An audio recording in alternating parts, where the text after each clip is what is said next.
I am Ashley Gray. I currently reside, from Florence, Mississippi, and I currently am the College Success Advisor for psychology students, juniors, and seniors at Jackson State University.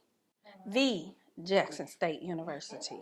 My family believes that if you go to a therapist, you're crazy, and you don't need to go. You can just pray about it. And I understand that. But, for me, I feel like he gave people the gift. Yeah. God bless people with that gift to be able to step outside of themselves and just the capacity to be able to care about others and their well-being, to which they can give them coping skills and all that. So for me, like my cousin and I, we talk about it because we're very close. And so we talk about it and all that. But for my friends and I, we talk about it. Now, I'll be honest, I've seen a lot of therapists, and I first started seeing them. I started when I was in high school. Nope, middle school. My best friend Jason killed himself right after school. Nobody knew why, but he just did. And that sent me down a road of depression because I've never felt that loss before. Mm-hmm. And so my mom took me to see somebody, so I was just there. And when my mom passed, I was kind of like, I swept it under the rug because I had a child that I needed to take care of. And so it would build up, it would build up. I would go see a therapist. That person wasn't right for me. So I stopped. When I moved to Dallas last year, had a horrible breakup. Horrible. So I left Mississippi actually to kind of give myself some space from him. We've known each other since we were 15. Our families are super close. And I just felt like for you to do me that type of way, it crushed me and it hurt me. I never thought about a breakup being a loss, but that was definitely a loss. And so I found a therapist, my boss, who was amazing where I worked. I came in when his mom passed unexpectedly, and I came back. He had brought another female around the family to the services. Now, they weren't happy about it, but I just left because I know me. The Lord's still working on me, and I probably would have turned everything out and embarrassed myself and my family. And I didn't want to do that because they know I can't fly off the hinges. So I left, got back to work. I boohooed and cried. My boss told me, we're going to use these services. Found a black therapist in Texas, Dr. Turner, and she was amazing. She gave me homework, and with other therapists, I never did my homework because I felt it was just something about the connection with us. Mm-hmm. She talked me through it.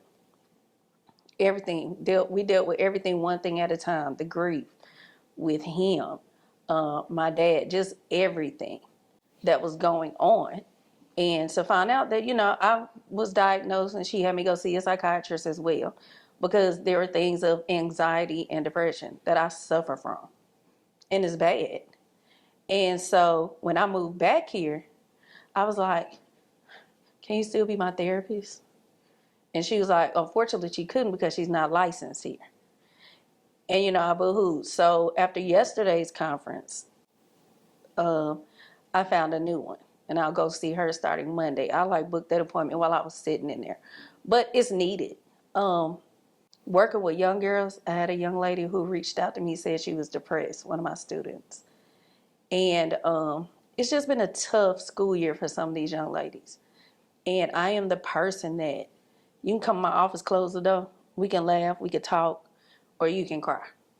She sent me an email, told me why she had been missing class, and she was depressed, and she knows she needs help, but she's not going to get it.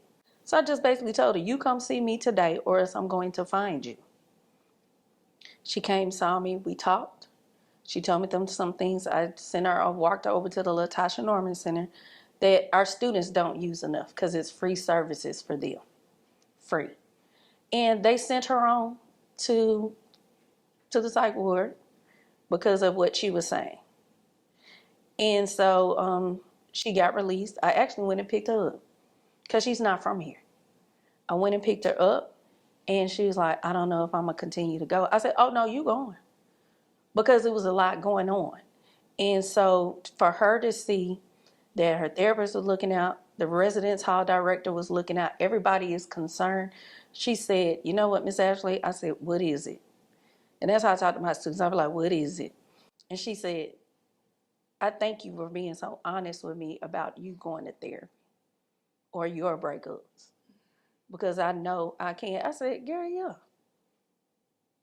But our young ladies need to be able to see that we're going, and for us to be open as Black women, we have to be, and Black people in general, but Black women, we have to be open to say, yeah, I go to therapy.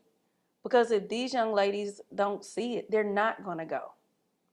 They're going to keep it bottled up, and they're just going to keep going having unhealthy habits. And so I think that's one of the big things for me that I advocate for is these college students, man. We have to get out there. We have to let them see us know it's okay. I tell my friends all the time, it's crazy if you know you need to go get some help and you don't go. That's crazy.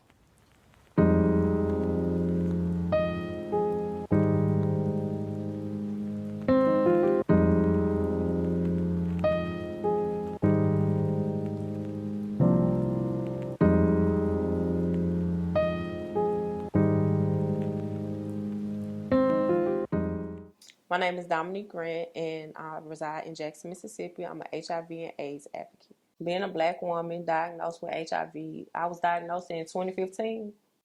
I was just going to get a regular checkup, my pap smear.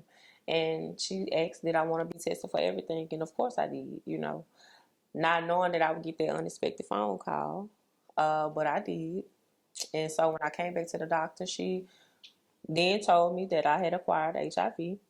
And I heard her, but I didn't hear her.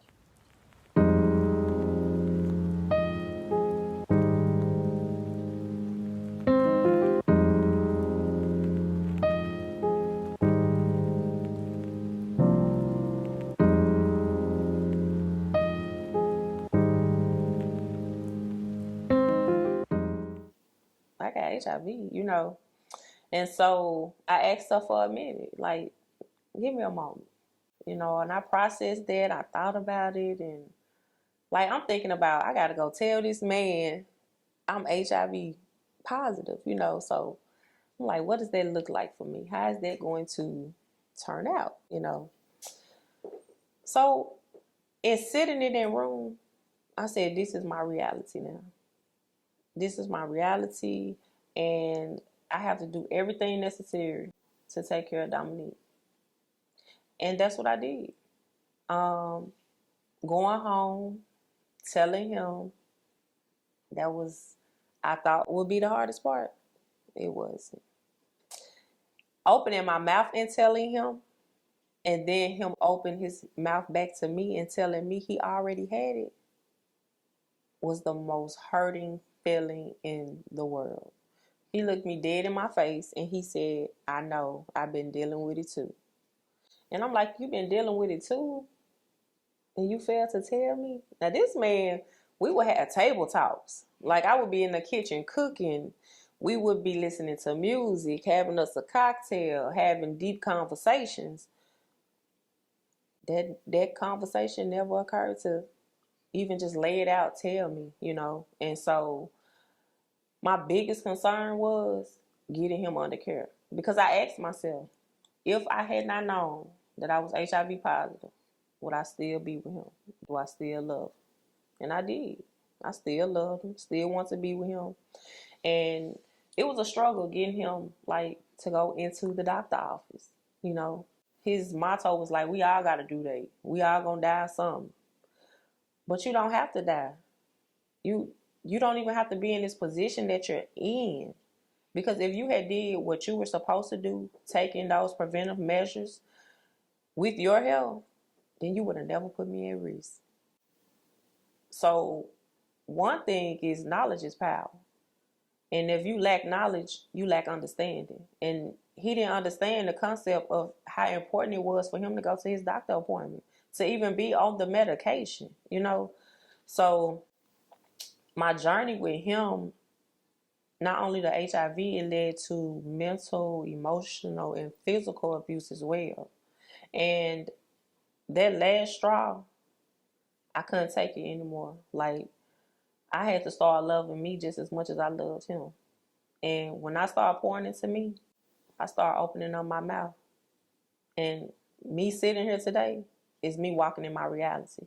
So because he failed to walk in his, I choose to walk in mine.